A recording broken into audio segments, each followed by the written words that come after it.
Hello and welcome back to Talon 101. Hwoarang has been gifted a 15 frame launcher. That's right, you saw that. This is 15. And it didn't launch the opponent because you need to press the second button. It looks like Bex while standing 2 because it is Bex while standing 2. But he did change it up a little bit, as Hwoarang always does when he receives his master's moves. He ends it with a kick, just like good old up back 3-3 in Tekken 7. Let's look at these moves one by one, right? So while standing 2 is a 15 frame while standing launcher, provided of course you press the 3 right after that. But by itself, it's very similar to the old while standing 2, wherein it is +4 on hit and -7 on block. But it does not launch on counter hit anymore. And another detail is that this move will not track at, what do you call this? At -1 whatsoever. So if you attempt to do this after down back 3, just know that in all likelihood you are missing or whiffing while standing 2 and not catching them at all. Like, that's a regular sidestep, and Hwoarang has a decent sidestep at best. So I mean, all the more if they walk, you're catching nobody and they're whiff punishing you for free. However, this move does track if you are +6 or higher. So if you do get a down jab and it hits, you can default to while standing 2. That's catching SSL right there. We're gonna change it to SSR. Well, again, tracks only to the left. So you can default to it if you want to like attempt to get a launcher, but for the most part, defaulting to while standing 4 would be better. So it's only like a case by case scenario if your opponent is truly stepping / walking towards the left. Now, I did do while standing 2-3 there, and it does launch on hit. And if the second kick does connect by itself, just like up back 3-3, it's plus. And if it does get blocked, you are +3, which is basically the 1-2-3 mix-up or 2-3 mix-up on block. Decent enough. However, this move is very telegraphed, so the moment they do see while standing 2, they can simply duck the high because it doesn't jail. Nor can you delay this whatsoever. As you can see in my command history, I'm trying to press 3 right after.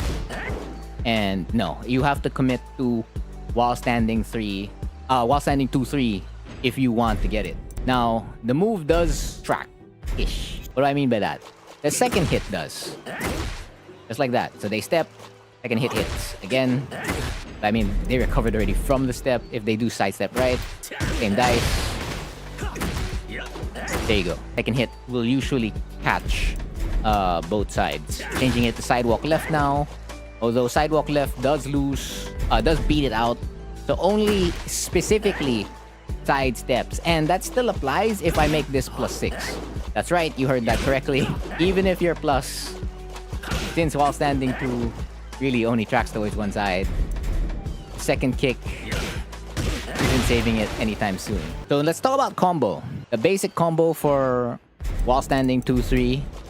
I mean, you could just hold forward and then just loop as many flashing tridents as you can. That's 41 damage, long wall carry. Not exactly the best, but it is a decent basic combo to work with. Now, if you do want to try to get more damage out of it, simply do up 3, and you'll end up with 52. I know there's another combo that ends up at 55, so I'll just put the notations here when I edit it. And those are the 3 combos you can do most of the time. Or like they're the more reliable ones. There are other versions you could do, like entering right flamingo and changing it up. I mean, creativity is still there for this move. However, it does fall short compared to Tekken 7's up back 3-3, wherein that move on average was always hitting 60 damage. That was basically your B&B damage, 60 damage. And then you could go to like an upper limit of 61 to 62. Here, this is probably as most as it pushes. See, that's another variation, 49. So for as long as you're trying to get to 49, 50 range, you're fine. Pushing up to 52, 55 would be best. But the true value of this move is in the fact that you can launch punish -15 frame moves and potentially get the wall for it. So it's just really a singular purpose move. You can attempt to use it like off a waifu into while standing 2-3, go ahead. Although if you're trying to use while standing 2 by itself, again, note that it is just sidestep left. I know it was beating Hwoarang sidestep right in this video, but I wouldn't trust it as much in terms of its tracking. So that is the 15 frame launcher that he inherited from his master and changed it up a bit. It's called the Chon San Spin. That's everything I know about it. That's been the lesson for today. Again, I've been Frontier, and thank you for watching.